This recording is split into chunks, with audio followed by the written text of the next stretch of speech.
दे रखा तो ये समय क्या हो जाएगा, कैंसिल आउट हो गया। तो केवल क्या बच गया बेटा, v1 अपॉन v2 बराबर में अंडर रूट में m2 बटा m1 बच गया। क्या मतलब ये हमारा फॉर्मूला बन गया। हमें अणुभार का अनुपात निकालना है। हमारे पास v1 और v2 दिए हुए हैं। क्या, पहली गैस के लिए 100 दिया हुआ है, दूसरी गैस के लिए 400 दिया हुआ है, और यहाँ अंडर रूट में m2 बटा m1 है। ठीक बात है।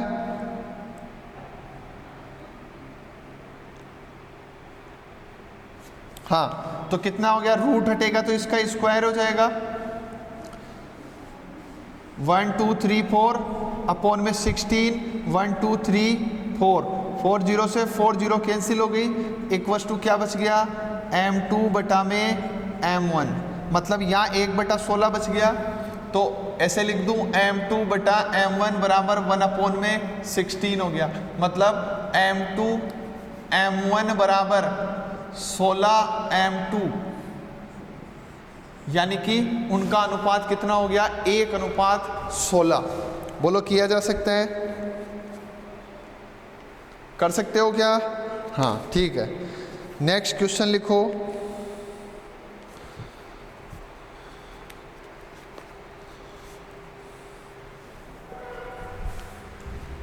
हाँ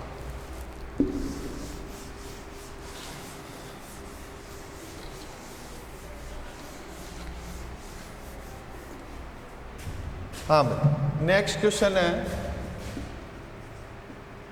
एक सीधी कांच की नलिका है, एक सीधी कांच की नलिका में, कांच की नलिका के दो सिरों x व y के मध्य की दूरी, y के मध्य की दूरी m है। सिरे x से हाइड्रोजन गैस व सिरे y से ऑक्सीजन गैस प्रवाहित की जाती है, ऑक्सीजन गैस प्रवाहित की जाती है। तो हाइड्रोजन वाले सिरे से वह दूरी ज्ञात करो जहां दोनों गैसें आपस में मिलती है। प्रश्न क्या है, एक सीधी कांच की नलिका है, उसके दो सिरे, एक x और एक y। x सिरे से हाइड्रोजन और y सिरे से ऑक्सीजन गैस प्रवाहित की जाती है। उस नलिका की लंबाई कितनी है, m है। तो हाँ, उस नलिका की लंबाई कितनी है, m। तो सिरे x से और y से प्रवाहित होने वाली गैसें जिस स्थान पर मिलेगी वो दूरी आपको ज्ञात करनी है।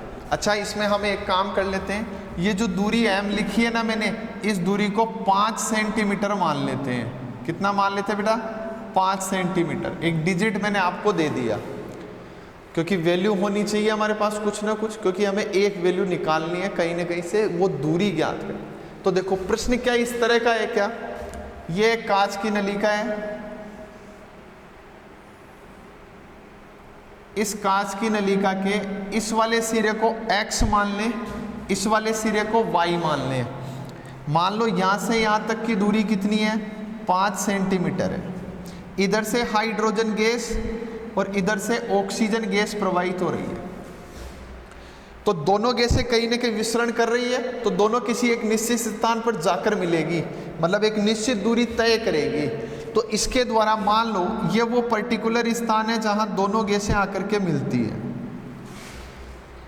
तो यहां से यहां तक की दूरी कितनी है, 5 सेंटीमीटर। तो हमने कहा यहां से लेकर के यहाँ तक की दूरी माना कितनी है, x है। तो ये बची हुई दूरी 5 माइनस एक्स सेंटीमीटर हो जाएगी क्या? ये दूरी यहाँ से यहाँ तक की x सेंटीमीटर है, तो इधर की बची हुई दूरी 5 माइनस एक्स सेंटीमीटर हो गई, क्योंकि टोटल कितनी है, 5 है। तो क्या हमारे पास एक फॉर्मूला था, गेज द्वारा तय की गई दूरी, हाँ, बटा तय करने में लगा समय। समय की यहाँ कोई बात नहीं करी, इसका मतलब डायरेक्ट ऐसे लिख दूं क्या, x1 अपॉन x2 बराबर अंडर रूट में m2 बटा m1 लिख दूं क्या रे? पहली गैस द्वारा तय की गई दूरी बटा दूसरी गैस द्वारा तय की गई दूरी, और यहाँ हमने अणुभार को उसके आगे लिख दिया। पहली गैस हाइड्रोजन द्वारा तय की गई दूरी कितनी है, x, और दूसरी गैस द्वारा तय की गई दूरी 5 माइनस एक्स है क्या? हमें वो स्थान, वह दूरी ज्ञात करो जहां दोनों गैसें मिलती है, और वो दूरी यहाँ से यहाँ तक x हो गई क्या, हाइड्रोजन वाले सिरे से, तो हमें x ज्ञात करना है। अंडर रूट में m2 बटा m1 ऑक्सीजन और दूसरी गैस कौन सी है, हाइड्रोजन, तो हम क्या लिख सकते हैं, 32 अपॉन में 2। बोलो समझ में आ गई क्या बात? अब इसको सोल्व आउट कर लो। सोल्व करेंगे तो कितना हो गया, x बटा 5 माइनस एक्स बराबर 2 से 16 बार कट गया क्या, और 16 का रूट करेंगे तो कितना आएगा, 4। इसका मतलब यहाँ क्या आ गया, x upon 5x minus 4। Clear? इसको उधर ले जाओ, कितना हो गया, x equals to 20 minus 4x। इसको इधर लाएंगे तो 5x बराबर में 20 हो गया क्या, तो x बराबर में 20 बटा 5 आ गया। इसको ऊपर लिख देते हैं, थोड़ा सा यहाँ से हटा देता हूँ यहाँ तक का, इसके आगे यहाँ चले तो ये कितना हो गया, 5x बराबर 20 हो गया क्या, तो x बराबर 4 सेंटीमीटर आ जाएगा। मतलब इधर से यहाँ तक पहुँचने में जहाँ दोनों गैसें मिली वो कितनी दूरी पर जाकर मिली, 4 सेंटीमीटर दूरी पर जाकर मिली।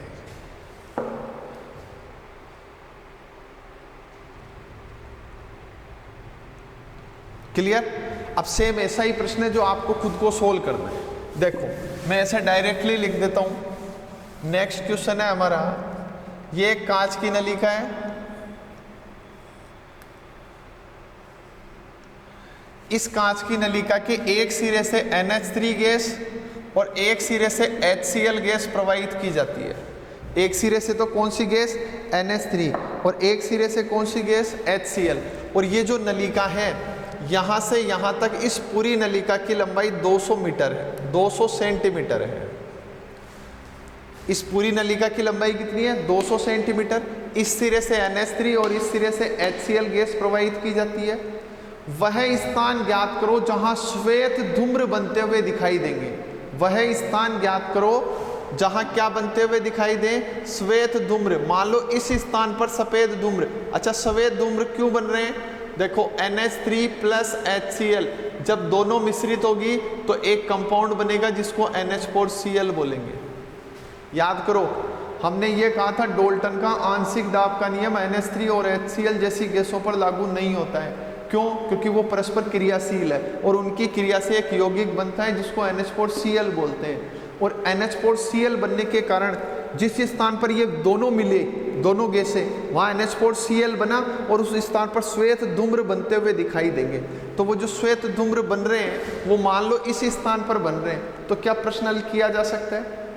हाँ, अमोनिया वाले सिरे से वह दूरी ज्ञात करो, यहाँ लिख दूं नीचे,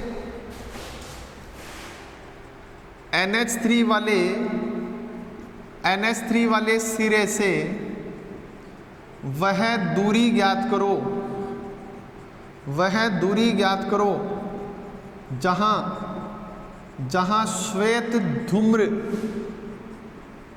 श्वेत धूम्र बनते हैं। ये लो, मतलब ये जो क्वेश्चन है सेम ऐसे ही सोल्व होगा जैसा अभी आपने सोल्व किया था, लेकिन यहाँ आपको दो अलग अलग गैसें मिली है, एक NH3 और एक HCl। मतलब वही formula x1 upon x2 equal to under root में m2 बटा m1 लगेगा। क्या x1 इधर से मानेंगे ना, तो माना यहाँ से यहाँ तक की दूरी, यहाँ से यहाँ तक की दूरी कितनी है x, तो यहाँ से यहाँ तक की 200 माइनस x हो जाएगी। तो इसको तो x मान लूँ और इसको मैं 200 माइनस x मान लूँगा इक्वल टू अंडर रूट में, ठीक है, m2। m2, तो हमने इधर इसको m2 माना, तो ये कितना हो गया बेटा 36.5 अपॉन में m1 इसको माना तो कितना हो गया 14 और 3 17, ये इसका अनुभार हो गया। इसको सोल्व करके x का मान निकालना है, ये आप लोगों को खुद करना है, नोट करो फटाफट से।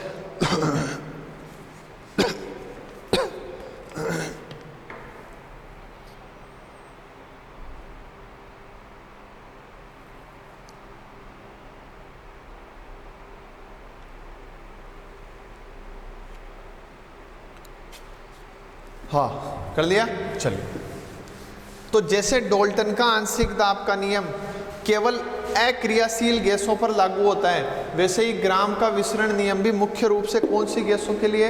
अक्रियाशील गैसों से संबंधित है। ठीक है, चलिए एक और प्रश्न लिखते हैं। एक कक्षा में कुल 13 पंक्तियां हैं। एक कक्षा में कुल 13 पंक्तियां हैं। ये आईआईटी में आया हुआ प्रश्न है। ठीक है, इस टाइप के प्रश्न जो होते हैं थोड़ा सा लॉजिक लगाकर इनको सोल्व करना होता है। क्या करना है वो हम बाद में देखेंगे, पहले क्वेश्चन लिखो। एक कक्षा में कुल 13 पंक्तियां हैं। प्रथम व अंतिम पंक्ति पर बैठे विद्यार्थियों द्वारा क्रमशः हास्य गैस होती है नाइट्रस ऑक्साइड N2O, हास्य गैस व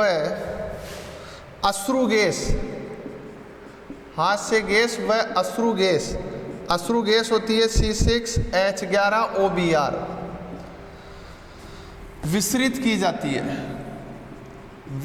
की जाती है। देखो प्रश्न क्या था, एक कक्षा में 13 पंक्तियां हैं।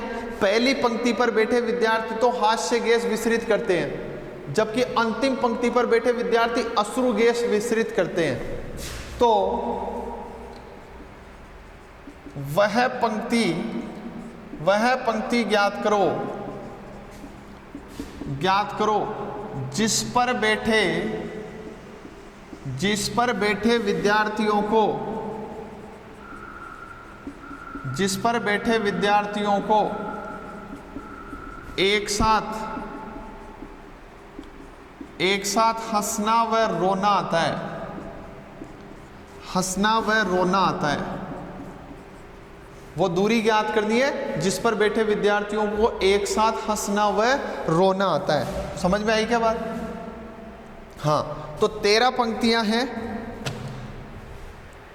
ऐसे समझो 1 2 3 4 5 6 7 8 9 10 11 12 13, ये 13 पंक्तियां हैं। यहाँ बैठे विद्यार्थी हास्य गैस और यहाँ बैठे विद्यार्थी अश्रु गैस विसरित करते हैं। ये गैस इधर बढ़ती है, ये गैस इधर बढ़ती है। जहाँ ये दोनों गैसें मिलेगी उस पर्टिकुलर पंक्ति पर बैठा विद्यार्थी हंसेगा भी सही और रोएगा भी सही। समझ में आई बात? तो आपको वो पंक्ति ज्ञात करनी है। जब इस तरह का कोई भी प्रश्न आता है तो यहाँ बैठे विद्यार्थी ने गैस विसरित करी, इसका मतलब इस पंक्ति को छोड़कर बाकी पंक्तियां काउंट की जाएगी। ऐसे इधर चलो, यहाँ बैठे विद्यार्थी तो इस पंक्ति को छोड़कर बाकी पंक्तियां काउंट की जाएगी। मतलब मेरे पास 12 पंक्तियां बची, एक पंक्ति मैंने छोड़ दी। समझ गए बात को? मतलब फॉर्मूला क्या था? x1/x2 बराबर अंडर रूट में m2/m1 है। हम इधर से चल रहे हैं, ठीक है? तो ये कितना हो गया x। मान ला यहां से यहां तक की दूरी कितनी है? x। हमें नहीं पता कौन सी पंक्ति है, पर दूरी निकालते हैं। तो हमने कहा यहां से यहां तक की दूरी x है, तो ये जो दूरी बची ये 12 - x लिखी जाएगी, न कि 13 - x। यही लॉजिक है, क्योंकि एक पंक्ति छोड़नी है। तो ये कितना हो गया? 12 - x equals to under root m2/m1। और आपको दोनों गैसों के लिए अनुभार लिखे हुए थे, तो ये हो गया 163/144। ठीक है, 16 आउट करो। x/12 - x 163/44। जब आप इसको पूरा 16 आउट करेंगे तो यहां से आपके पास x की जो वैल्यू है वो आएगी बेटा 8। इसको हल करने पर लगभग कितना मान आएगा? 8 आएगा।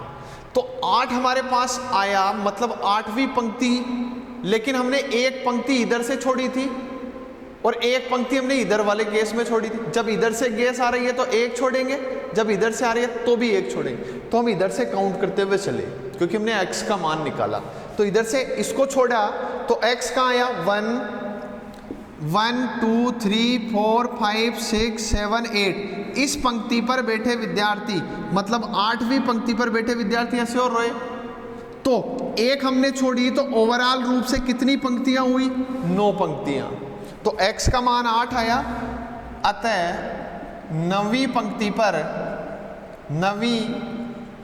9वीं पंक्ति पर बैठे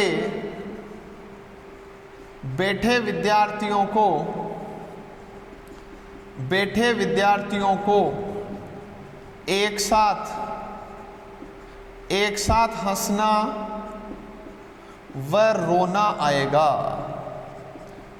एक साथ हंसना व रोना आएगा। कौन सी पंक्ति वाले को? 9 नंबर पंक्ति पर बैठे विद्यार्थियों। ठीक है, चलिए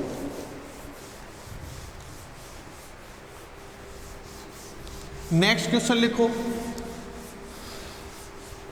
देखिए, हमने कहा मेरे पास 3 अलग अलग बलून्स हैं, 3 अलग अलग बलून है, उनमें मैंने CO2 गैस भरी हुई है। मैं चित्र से समझा देता हूं आपको इसको।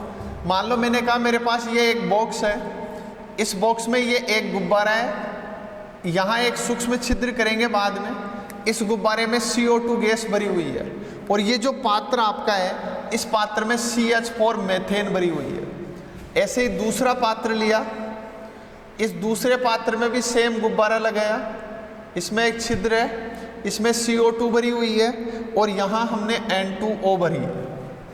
फिर हमने कहा एक हमारे पास और पात्र है, इसमें भी वही एक गुब्बारा है, इसमें छिद्र है, इसमें CO2 है, लेकिन इसमें हमने जो गैस भरी वो SO2 है। समझ गए कि ये आपका प्रश्न है। प्रश्न क्या है, ध्यान से सुने।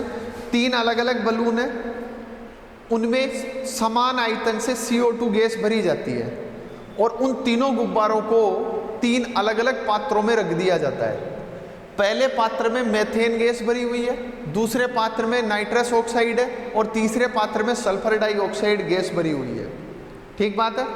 तो इन गुब्बारों के आयतन पर क्या प्रभाव पड़ेगा? इन गुब्बारों के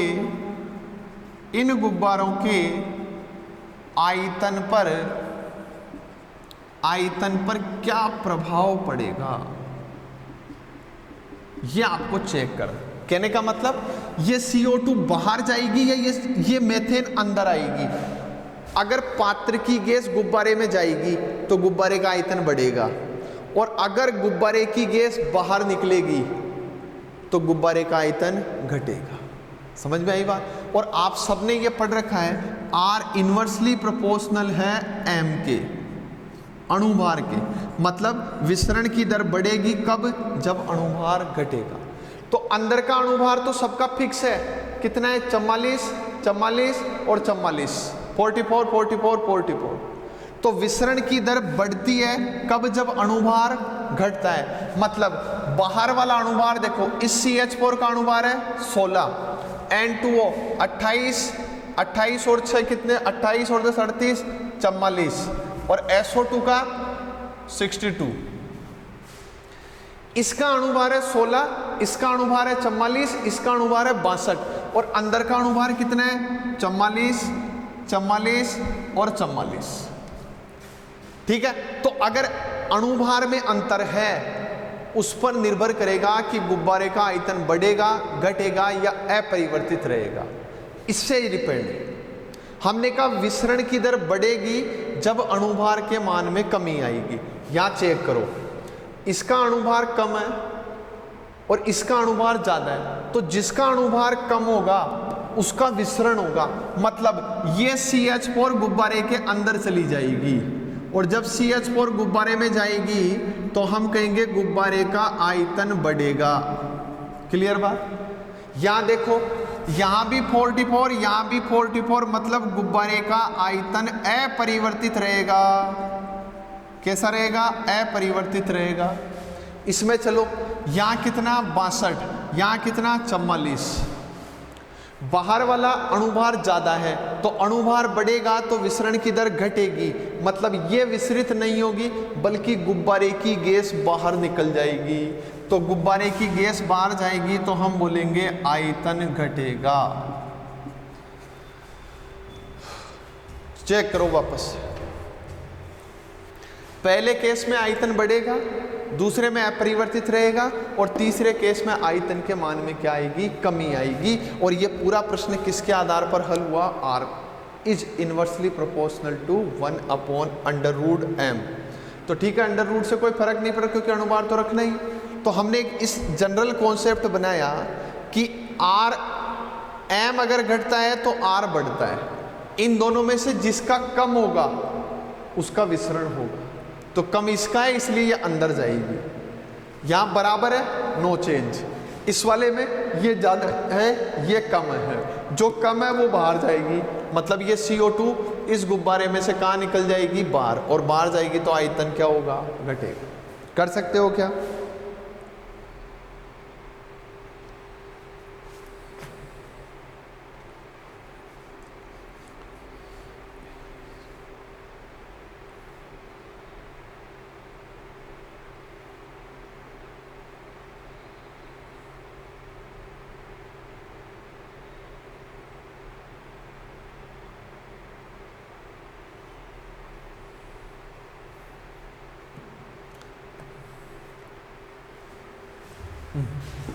नेक्स्ट क्वेश्चन लिखो।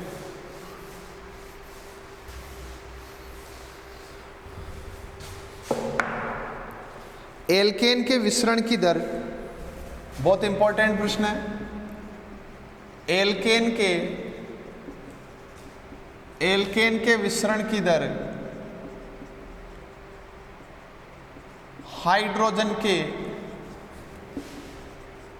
हाइड्रोजन के विसरण की दर से 8 गुना कम है। एल्केन के विसरण की दर हाइड्रोजन के विसरण की दर से 8 गुना कम है। तो एल्केन का अणुसूत्र ज्ञात करो। एल्केन का क्या ज्ञात करना है, अणुसूत्र ज्ञात करना, मतलब वो एल्केन कौन सा हो सकता है, हमें नहीं पता कौन सा है, बट यहां लिखा हुआ है एल्केन के विसरण की दर हाइड्रोजन के विसरण की दर से कितनी कम है, 8 गुना कम है। मतलब हमारे पास एक फॉर्मूला हो गया R1/R2 अंडर रूट में, हमारे पास 2 गैसें दे रखी है, एक एल्केन है, एल्केन हमें नहीं पता कौन सा है, तो मैं ऐसे लिख दूं क्या, M एल्केन अपॉन में M हाइड्रोजन, बोलो लिखा जा सकता है। एल्केन के विसरण की दर हाइड्रोजन के विसरण की दर से कितने गुना कम है, 8 गुना। मान लो ये X है, क्योंकि X हमने किसको माना है, हाइड्रोजन, तो ये हो गई 8x अपॉन में x, x से x कट जाएगा, 8 आ गया, इक्वस टू, या इसको डायरेक्ट लिख लो, 8 आ गया इनका अनुपात, इक्वस टू अंडर रूट में M एल्केन अपॉन हाइड्रोजन के लिए कितना लिख दूं, 2। जब आप इसको सोल्व आउट करोगे तो आपके पास एक फॉर्मूला बनेगा। देखो हमें नहीं पता ये क्या है, लेकिन आप सब